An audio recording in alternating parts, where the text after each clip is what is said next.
ਸਾਰੀ ਛੱਤ ਡਿੱਗ ਪਈ ਤੇ ਕੋਨਾ ਬਚ ਗਿਆ। ਗਰੀਬੀ ਸੀ ਉਦੋਂ 1.5 ਰੁਪਈਏ ਨੂੰ ਬਾਲਾ ਜਿਹੜਾ ਅੱਜ ਕੱਲ੍ਹ ਕੋਈ 3000 ਨੂੰ ਵੀ ਨਹੀਂ ਆਉਂਦਾ 12 ਫੁੱਟ। अस्सलाम वालेकुम दोस्तों, मैं औरंगजेब बेग और एक नई वीडियो ਨਾਲ ਤੁਹਾਡੀ ਖਿਦਮਤ 'ਚ ਹਾਜ਼ਰ ਹਾਂ। ਇਹ ਪਿੰਡ ਹੈਗਾ ਚੂੜ ਮੁੰਡਾ, ਬੜਾ ਵੱਡਾ ਸਿੱਖਾਂ ਦਾ ਪਿੰਡ। ਅੱਜ ਵੀ ਇੱਥੇ ਸਿੱਖਾਂ ਦੇ ਬਣਾਏ ਹੋਏ ਮਕਾਨ ਮੌਜੂਦ ਨੇ। ਥੋੜੀ ਜਿਹੀ ਝਲਕ ਤੁਹਾਨੂੰ ਦਿਖਾ ਲਣਾ ਔਰ ਤੁਸੀਂ ਵੀ ਇਹ ਸੋਚਣ ਤੇ ਮਜਬੂਰ ਹੋ ਜਾਓਗੇ ਜਿਸ ਤਰ੍ਹਾਂ ਕਿ ਮੈਂ ਸੋਚਣ ਡਿਆ ਵਾਂ ਕਿ ਜਿਨ੍ਹਾਂ ਲੋਕਾਂ ਨੇ ਇਹ ਮਕਾਨ ਬਣਾਏ ਅੱਜ ਕਿੱਥੇ ਨੇ। ਚਲੋ ਤੁਹਾਨੂੰ ਪਹਿਲਾਂ ਮਕਾਨ ਵਿਖਾ ਲੈਂਦੇ ਹਾਂ, ਅੰਦਰ ਆਓ ਦੋਸਤੋ। ਇਹ ਜਿਹੜੇ ਮਕਾਨ ਨੇ ਇਹ 1947 ਦੀ ਵੰਡ ਤੋਂ ਪਹਿਲਾਂ ਸਰਦਾਰਾਂ ਨੇ ਬਣਾਏ ਸਨ ਆਪਣੇ ਪਰਿਵਾਰ ਦੇ ਨਾਲ ਰਹਿਣ ਵਾਸਤੇ ਔਰ ਇੱਥੇ ਰਹਿੰਦੇ ਵੀ ਸਨ। ਇਹ ਤੁਸੀਂ ਦੇਖ ਸਕਦੇ ਹੋ ਇਹਦੇ ਹਾਲਾਤ ਹੁਣ ਕਿ ਧੂੜੀਆਂ ਇੱਥੇ ਲੋਕਾਂ ਇਹਨੂੰ ਮਤਲਬ ਹਵੇਲੀ ਬਣਾ ਲਈ ਹੈ ਕਿਉਂਕਿ ਹੁਣ ਰਿਹਾਇਸ਼ ਦੇ ਕਾਬਲ ਨਹੀਂ, ਸ਼ਾਇਦ ਪੁਰਾਣਾ ਹੋ ਗਿਆ। ਅੱਜ ਵੀ ਇੱਥੇ ਹਾਲਾਤ ਜਿਹੜੇ ਨੇ ਉਹ ਤੁਸੀਂ ਦੇਖੋ ਕਿ ਇਸ ਚੀਜ਼ ਦਾ ਗਵਾਹੀ ਦੇ ਰਹੇ ਨੇ ਕਿ ਵੰਡ ਤੋਂ ਪਹਿਲੇ ਇੱਥੇ ਸਰਦਾਰ ਜਿਹੜੇ ਰਹਿੰਦੇ ਸਨ, ਪੰਜਾਬੀ ਭਰਾ ਖੁਸ਼ਹਾਲ ਔਰ ਜ਼ਮੀਨ ਭਾਂਡੇ ਵਾਲੇ ਉਹ ਹੈ ਸਨ। ਲੇਕਿਨ ਹੁਣ ਹਾਲਾਤ ਦੇ ਨਾਲ ਨਾਲ ਸਾਰਾ ਕੁਝ ਚੇਂਜ ਹੋ ਗਿਆ, ਲੇਕਿਨ ਉਹਨਾਂ ਦੀਆਂ ਯਾਦਾਂ, ਉਹਨਾਂ ਦੀ ਤਾਮੀਰਾਤ ਅੱਜ ਵੀ ਮੌਜੂਦ ਨੇ। ਤੇ ਮੈਂ ਇਸ ਪਿੰਡ 'ਚ ਆਇਆ ਕੁਝ ਹੋਰ ਵੀਡੀਓ ਬਣਾਉਣ ਸਨ, ਲੇਕਿਨ ਇਹ ਮੈਨੂੰ ਸਾਹਮਣੇ ਆ ਮਕਾਨ ਨਜ਼ਰ ਆਇਆ, ਮੈਂ ਇਹਦੇ 'ਚ ਆ ਗਿਆ ਤੇ ਮੈਂ ਤੁਹਾਨੂੰ ਵੀ ਮੈਂ ਵਿਖਾ ਦਿਆਂ ਉਹ ਮਕਾਨ ਜਿਹੜਾ ਕਿ ਇੱਕ ਸਰਦਾਰ ਦਾ ਸੀ। ਉਹਨੇ ਆਪਣੇ ਬੀਵੀ ਬੱਚਿਆਂ ਲਈ ਬਣਾਇਆ, ਆਪਣੇ ਰਹਿਣ ਵਾਸਤੇ ਬਣਾਇਆ, ਲੇਕਿਨ ਉਹਨੂੰ ਰਹਿਣਾ ਨਸੀਬ ਨਾ ਹੋਇਆ ਤੇ ਉਹਦੇ ਇਹ ਅੱਜ ਵੀ ਜਿਹੜਾ ਨਾ ਢਾਂਚਾ ਯਾਦਗਾਰ ਦੇ ਤੌਰ ਤੇ ਮੌਜੂਦ ਹੈ। ਵਕਤ ਇੱਕ ਜੈਸਾ ਨਹੀਂ ਰਹਿੰਦਾ ਦੋਸਤੋ, ਵਕਤ ਨਹੀਂ ਇੱਕ ਜੈਸਾ ਰਹਿੰਦਾ। ਤੁਸੀਂ ਵੀ ਵੇਖਿਆ ਹੋਣਾ ਕਿ ਲੱਖੋਂ ਕੱਖ ਤੇ ਕੱਖੋਂ ਲੱਖ, ਇਹੋ ਹੀ ਜ਼ਮਾਨਾ ਹੈ, ਇਹੋ ਹੀ ਸਭ ਕੁਝ। ਤੇ ਇਹ ਜਨਾਬ ਤੁਸੀਂ ਮਕਾਨ ਵੇਖ ਰਹੇ ਹੋ, ਇਹ ਜਨਾਬ ਚੂੜ ਮੁੰਡਾ ਪਿੰਡ ਹੈਗਾ, ਤਹਿਸੀਲ ਪਸਰੂਰ, ਜ਼ਿਲ੍ਹਾ ਸਿਆਲਕੋਟ। ਔਰ ਉੱਥੇ ਬੜੇ ਹਲੇ ਵੀ ਮਕਾਨ ਉਸ ਦੌਰ ਦੇ ਮੌਜੂਦ ਨੇ, ਸਰਦਾਰਾਂ ਦੇ ਦੌਰ ਦੇ ਮੌਜੂਦ ਨੇ, ਜਿਹੜੇ ਇਸ ਚੀਜ਼ ਦੀ ਗਵਾਹੀ ਦਿੰਦੇ ਨੇ ਕਿ ਜਨਾਬ ਸਰਦਾਰ ਇੱਥੇ ਜਿਹੜੇ ਕਿਆਮੇ ਪਾਕਿਸਤਾਨ ਤੋਂ ਪਹਿਲਾਂ ਰਹਿੰਦੇ ਸਨ। ਔਰ ਇੱਕ ਅੱਛੀਆਂ ਯਾਦਾਂ ਜਿਹੜੀਆਂ ਨੇ ਉਹ ਵੰਡ ਤੋਂ ਪਹਿਲਾਂ ਮੌਜੂਦ ਸਨ। ਗੋ ਕੇ ਵੰਡ ਹੋਈ ਤੇ ਫਿਰ ਥੋੜ੍ਹਾ ਜਿਹਾ ਟਰੈਜਡੀ ਵੀ ਆਈਆਂ, ਲੇਕਿਨ ਉਸ ਤੋਂ ਪਹਿਲੇ ਬੜੀਆਂ ਅੱਛੀਆਂ ਯਾਦਾਂ ਸਨ। ਇੱਥੇ ਬੜੇ ਸਲੂਕ ਤਫਾਕ ਨਾਲ ਰਿਹਾ ਜਾਂਦਾ ਸੀ। ਤੇ ਇਹ ਜਨਾਬ ਤੁਹਾਨੂੰ ਮੈਂ ਥੋੜ੍ਹਾ ਜਿਹਾ ਇਸ ਵੀਡੀਓ 'ਚ ਵਿਖਾਲਣਾ ਪਿਆ ਉਹ ਮਨਾਜ਼ਰ ਉਸ ਪਿੰਡ ਦੇ ਜਿਹੜੇ ਹਲੇ ਵੀ ਬਾਕੀਆਤ ਮੌਜੂਦ ਨੇ, ਜਿਹੜੇ ਹਲੇ ਵੀ ਇੱਥੇ ਨਿਸ਼ਾਨ, ਦੁਕਾਨਾਂ, ਖੱਤਰੀਆਂ ਦੀਆਂ ਦੁਕਾਨਾਂ ਤੇ ਜਨਾਬ ਉਹਦੇ ਬੂਹੇ ਬਾਰੀਆਂ, ਚਗਾਠਾਂ ਪੁਰਾਣੇ ਦੌਰ ਦੀਆਂ ਤੇ ਅੱਜ ਵੀ ਮੌਜੂਦ। 100 ਸਾਲ ਹੋ ਗਿਆ, ਲੇਕਿਨ ਇਹ ਬਿਲਡਿੰਗਾਂ ਗੋ ਕੇ ਹੁਣ ਪੁਰਾਣੀਆਂ ਹੋ ਗਈਆਂ ਨੇ ਤੇ ਕੁਝ ਢਹਿ ਗਈਆਂ ਨੇ, ਕੁਝ ਹਲੇ ਉਸੇ ਤਰ੍ਹਾਂ ਹੀ ਨੇ।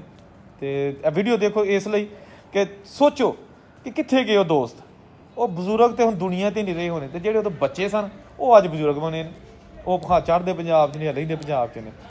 ਤੇ ਮੈਨੂੰ ਤਾਂ ਬੜਾ ਵੇਖ ਕੇ ਨਾ ਤੇ ਇੱਕ ਵਾਰੀ ਯਾਦਾਂ 'ਚ ਪਿਛਲੀਆਂ ਖੋ ਜਾਈਦਾ ਕਿ ਇਹ ਅੱਜ ਚੀਜ਼ਾਂ ਜਿਹੜੀਆਂ ਨੇ ਉਜੜੀਆਂ ਪਈਆਂ ਨੇ, ਹਵੇਲੀਆਂ ਬਣੀਆਂ ਨੇ, ਖੰਡਰ ਬਣੇ ਨੇ, ਇਹ ਕਿਸੇ ਦੌਰ ਦੇ ਵਿੱਚ ਚੁਬਾਰੇ ਸਨ। ਇਹ ਕਿਸੇ ਦੌਰ ਦੇ ਵਿੱਚ ਸਾਡੀਆਂ ਧੀਆਂ ਭੈਣਾਂ ਜਿਹੜੀਆਂ ਨੇ ਉਹ ਰਹਿੰਦੀਆਂ ਹੁੰਦੀਆਂ ਸਨ ਔਰ ਇੱਥੇ ਜ਼ਿੰਦਗੀ ਗੁਜ਼ਾਰਦੀਆਂ ਹੁੰਦੀਆਂ ਸਨ। ਤੇ ਵਕਤ ਚਲੋ ਦਾ ਮੇਲਾ। ਤੇ ਇਹ ਜਨਾਬ ਚੂੜ ਮੁੰਡਾ ਪਿੰਡ ਦਾ ਤੁਹਾਨੂੰ ਇੱਕ ਮੈਂ ਘਰ ਔਰ ਇੱਕ ਗਲੀਆਂ ਉੱਥੋਂ ਦੇ ਮਹੱਲੇ ਵਿਖਾਲਣਾ ਪਿਆ। ਇਹ ਜਨਾਬ ਤੁਸੀਂ ਦੇਖ ਸਕਦੇ ਹੋ। ਕਿਦੋਂ ਕੁ ਦੇ ਇੱਥੇ ਰਹਿ ਰਹੇ ਹੋ, ਮਤਲਬ ਕਿ ਤੁਹਾਡੇ ਕੋਲ ਕਿਦੋਂ ਕੁ ਦਾ ਹੈਗਾ ਇਹ? ਅਸੀਂ ਤੇ ਥੋੜਾ ਬਾਅਦ ਚ ਆਏ, ਫੈਸਲਾਬਾਦ ਚਲ ਗਏ ਤੇ ਉੱਥੋਂ ਆਏ ਤੇ 47 ਚ ਸਾਰੇ ਲੋਕੀ ਇੱਥੇ ਆ ਗਏ। ਅੱਛਾ, 1947 ਜਦੋਂ ਪਾਕਿਸਤਾਨ ਬਣ। ਤੇ ਇਹ ਕਿਹਦਾ, ਕਿਸੇ ਸਿੱਖ ਦਾ ਜਾਂ ਹਿੰਦੂ ਦਾ ਸੀ? ਹੁਣ ਕੀ ਪਤਾ, ਹੁਣ ਇੱਥੇ ਕੋਲ ਇੱਥੋਂ ਦੇ ਰਹਿਣ ਵਾਲੇ ਲੋਕ ਜਿਹੜੇ ਉਹ ਵੀ ਮਰ ਗਏ। ਸਹੀ ਗੱਲ, ਉਹ ਅੱਜ ਦੀ ਗੱਲ ਹੈ। ਮੁਸਲਮਾਨ ਜਿਹੜੇ ਤੇ ਕਦੀ ਕੋਈ ਆਇਆ ਨਹੀਂ ਇੱਥੇ ਤੁਹਾਡੇ ਪਿੰਡ ਦੇ ਵਿੱਚ? ਕੋਈ ਪਿੱਛੋਂ ਆਉਂਦੇ ਨੇ, ਕਦੀ ਆਉਂਦੇ ਨੇ। ਅੱਛਾ, ਹੈ ਨਹੀਂ ਇੱਥੇ ਸਰਦਾਰ ਜੱਟ ਦੇ ਮਨੀਰੇ ਹੁੰਦੇ। ਅੱਛਾ, ਉਹਨਾਂ ਦਾ ਹੁਣ ਲਿੰਕ ਹੋਇਆ ਕਿਤੇ, ਪਤਾ ਨਹੀਂ ਉਹ ਕੀ ਨੀਕ ਤੇ ਬਸ਼ੀਰ ਨੇ ਕੋਈ ਨੱਚਿਆ ਤੇ ਉਹ ਜਿਹੜਾ ਕੋਈ ਨੈਟ ਤੇ ਚੱਲ, ਉਹ ਨੈਟ ਤੇ ਆ ਗਈ ਵੀਡੀਓ, ਉਧਰ ਚਲਾ ਗਿਆ। ਉਹਨਾਂ ਕਿਤੇ ਵੇਖਿਆ ਇਹਨਾਂ ਦੇ ਖਾਸ ਖੂਨੀ ਰਿਸ਼ਤੇਦਾਰ ਨੇ, ਅੱਧੇ ਚਲ ਗਏ ਤੇ ਅੱਧੇ ਇੱਥੇ ਹੀ। ਸਹੀ ਹੈ, ਇਹ ਮੁਸਲਮਾਨ ਹੋ ਗਏ ਤੇ ਉਹ ਫਿਰ ਉਹਨਾਂ ਨੂੰ ਪਤਾ ਲੱਗਾ, ਉਹ ਆਏ? ਹਾਂ, ਨਹੀਂ ਆਏ ਨਹੀਂ, ਫਿਰ ਫੋਨ ਤੇ ਗੱਲਬਾਤ ਹੋਈ। ਕਿਹੜਾ ਇੱਥੇ ਇਸ ਪਿੰਡ 'ਚ? ਹਾਂ, ਕਿਹੜਾ ਘਰ ਉਹਨਾਂ ਦਾ? ਉਹ ਗਲੀ ਜਾਂਦੀ ਤੇ ਅੱਗੇ ਉਹ ਵੀ ਹਲੇ ਵੀ ਪੁਰਾਣਾ ਹੀ ਹੈ? ਨਹੀਂ, ਉਹਨਾਂ ਕੋਲ ਉਹਨਾਂ ਨਵੇਂ ਬਣਾਏ, ਪੁਰਾਣਾ ਖਤਮ ਹੋ ਗਿਆ। ਇਹ ਅਸਲ ਦਾ ਕਦਮ ਪੂਰੀ ਦੁਨੀਆ ਨੇ ਨਵੇਂ ਬਣਾਉਂਦੇ ਹੀ। ਆਹੋ, ਨਹੀਂ ਸਾਰੀ ਬਾਤ ਬਣਾ ਲੈਣੇ ਕਿ ਉਹ ਡਿੱਗਣਾ ਥੱਲੇ, ਕਿਸੇ ਰੋਡ ਨੂੰ ਡਿੱਗਣ ਵਾਲੇ। ਆਹੋ, ਅੱਛਾ ਤੁਸੀਂ ਉਹ ਵੇਖਿਆ? ਨਹੀਂ ਰਿਹਾ ਅੱਛਾ। ਫਿਰ ਉਹ ਜਿੱਥੇ ਉਹ ਬਨੇਰਾ ਨਾ ਉੱਥੇ ਰਾਈਆਂ ਨਾ ਹੁੰਦਾ ਸੀ 2 ਮੰਜ਼ਲਾ ਸਾਡੇ ਤੋਂ ਉੱਚਾ। ਉਹ ਪਤਾ ਨਹੀਂ ਬਾਰਿਸ਼ਾਂ ਹੋ ਰਹੀਆਂ ਸੌਣ ਭਾਦਰ ਨੂੰ ਇਹ ਬੁੱਥੇ ਹੁੰਦਾ ਚੁੱਲ੍ਹਾ ਮਾਈ ਨੇ ਪਤਾ ਨਹੀਂ ਕੀ ਧਰਿਆ ਸੀ ਤੇ ਮੇਰੀ ਮੰਜੀ ਲੱਗ ਗਈ ਮੈਨੂੰ ਬੁਖਾਰ ਤੇ ਉਹ ਡਿੱਗਾ ਸਾਰੀ ਛੱਤ ਡਿੱਗ ਪਈ ਤੇ ਕੋਨਾ ਬਚ ਗਿਆ।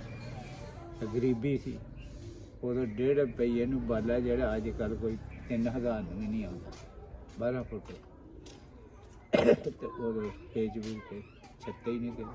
ਫਿਰ ਅਸੀਂ ਉੱਤੋਂ ਨਹੀਂ ਬਜਾਏ ਥੱਲੇ ਆ ਗਏ। ਇਹ ਥੱਲੇ ਸਾਰਾ ਬਰਾਮਦਾ ਹੁੰਦਾ यहाँ ਦੇ ਵਿੱਚ ਕੰਧ ਮਾਰ ਕੇ ਨਾ ਇਹ ਕਮਰਾ ਨਿੱਕਾ ਜਿਹਾ ਕੀਤਾ ਰਹਿਣ ਵਾਸਤੇ ਔਰ ਡੰਗਰਾਂ ਦੀ 2 ਕੋੜਾ।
ਉਹ ਤਾਂ ਅੱਗੇ ਹੀ ਉਹਨਾਂ ਦੇ ਕੋਲ ਨੇ ਸਭ ਕੁਝ।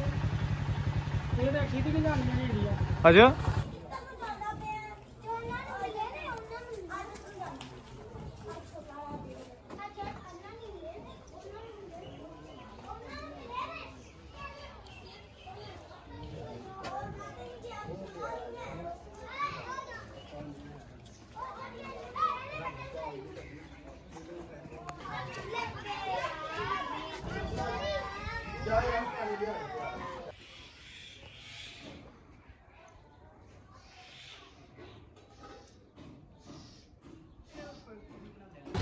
ਕਈ ਵਾਰ ਇਹ ਕਿੰਨਾ ਕੁ ਪੁਰਾਣਾ ਹੋਣਾ? ਹਾਂ ਇਹ ਕਿੰਨਾ ਕੁ ਹੋਣਾ ਕਿ 100 ਸਾਲ ਪੁਰਾਣਾ? ਉਹ ਆਵੇ ਹੁੰਦੇ ਨੇ ਹਿੰਦੁਸਤਾਨ ਤੋਂ ਪਾਕਿਸਤਾਨ ਤੋਂ ਹੂੰ।